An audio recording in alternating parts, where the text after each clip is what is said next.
ಖಾರ ಬಣ್ಣ ಮತ್ತು ರುಚಿ ಆಚಿ ಚಿಲ್ಲಿ ಪೌಡರ್. ಇನ್ನು ಇದೇ ಸಂದರ್ಭದಲ್ಲಿ ಡಿಕೆ ಶಿವಕುಮಾರ್ ಸತೀಶ್ ಜಾರಕಿಹೊಳಿ ಚರ್ಚೆ ಮಾಡಿದ್ರಲ್ವಾ, ಆ ವಿಚಾರಕ್ಕೆ ಸಂಬಂಧಪಟ್ಟೆ ಹಾಗೇನೆ ಇದರ ಬಗ್ಗೆ ನಿನ್ನೆನೆ ಹೇಳಿ ಮುಗಿಸಿದ್ದೇನೆ. ತಿಮ್ಮಾಪುರ ಬಿಟ್ಟು ಸಭೆ ಮಾಡಿದ್ರೆ ಎಂಬ ಪ್ರಶ್ನೆಗೆ ಸಚಿವ ಆರ್.ಬಿ. ತಿಮ್ಮಾಪುರ ನಮ್ಮ ಪಾರ್ಟಿ, ನಾವು ಒಬ್ಬರೇ ಚರ್ಚೆ ಮಾಡಿದ್ರು ಏನಾಗಲ್ಲ, ಕೇವಲ ಅವರನ್ನ ಭೇಟಿ ಮಾಡಿದ್ದಷ್ಟೇ. ಬೆಂಗಳೂರಿನಲ್ಲಿ ಸಚಿವ ಸತೀಶ್ ಜಾರಕಿಹೊಳಿ ಈ ರೀತಿಯಾಗಿ ಪ್ರತಿಕ್ರಿಯಿಸಿದ್ದಾರೆ. ಏನ್ ಮಾತಾಡಿದ್ರಿ ಸರ್, ಯಾಕೆ ಭೇಟಿ ಆಗಿದ್ರಿ ಅನ್ನುವ ಪ್ರಶ್ನೆಗೆ ನೆನ್ನೆನೆ ಇದ್ರ ಬಗ್ಗೆ ಹೇಳಿದ್ದೀನಿ ಅನ್ನೋದ್ರ ಮುಖಾಂತರವಾಗಿ ತಿಮ್ಮಾಪುರವ್ರನ್ನ ಬಿಟ್ಟು ಯಾಕೆ ಚರ್ಚೆ ಮಾಡಿದಾರ ಅಂದ್ರೆ ಅವ್ರು ನಮ್ಮ ಪಾರ್ಟಿಯವರು, ಅವ್ರನ್ನ ಬಿಟ್ಟು ಮಾಡಿದ್ರು ಏನಾಗಲ್ಲ ಅನ್ನೋ ಅರ್ಥದಲ್ಲಿ ಮಾತನಾಡಿದ್ದಾರೆ.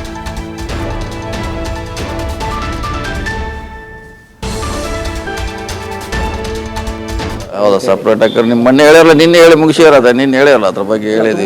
ತಿಮ್ಮಾಪುರ ಇದ್ರು ಅವ್ರನ್ನ ಬಿಟ್ಟು ನಿಮ್ಮನ್ನ ಮಾತ್ರ ಕರ್ಕೊಂಡು ಹೋಗ್ತಾರೆ ಅಂದ್ರೆ? ಇಲ್ಲ ಹಂಗೇನಿಲ್ಲ, ತಿಮ್ಮಾಪುರ ನಮ್ಮ ಪಾಠ ಅವರು. ನಾವು ಒಳಗೊಬ್ಬರೇ ಹೋದ್ರೂ ಕೂಡ ಎಲ್ಲ ಒಂದೇ ಅಂತ ಸುದ್ದಿ. ಹೌದಾ, ಸಪ್ರೇಟ್ ಆಗಿ ನಿಮ್ಮ ಮೊನ್ನೆ ಹೇಳಿರಲ್ಲ, ನಿನ್ನೆ ಹೇಳಿ ಮುಗಿಸಿರೋದ, ನಿನ್ನೆ ಹೇಳಿರಲ್ಲ, ಅದ್ರ ಬಗ್ಗೆ ಹೇಳಿದ್ವಿ. ತಿಮ್ಮಾಪುರ ಇದ್ರು ಅವ್ರನ್ನ ಬಿಟ್ಟು ನಿಮ್ಮನ್ನ ಮಾತ್ರ ಕರ್ಕೊಂಡು ಹೋಗ್ತಾರೆ ಅಂದ್ರೆ? ಇಲ್ಲ ಹಂಗೇನಿಲ್ಲ, ತಿಮ್ಮಾಪುರ ನಮ್ಮ ಪಾಠ ಅವರು. ನಾವು ಒಳಗೊಬ್ಬರೇ ಹೋದ್ರೂ ಕೂಡ ಎಲ್ಲ ಒಂದೇ ಅಂತ ಸುದ್ದಿ. ಹೌದಾ, ಸಪ್ರೇಟ್ ಆಗಿ ನಿಮ್ಮ ಮೊನ್ನೆ ಹೇಳಿರಲ್ಲ.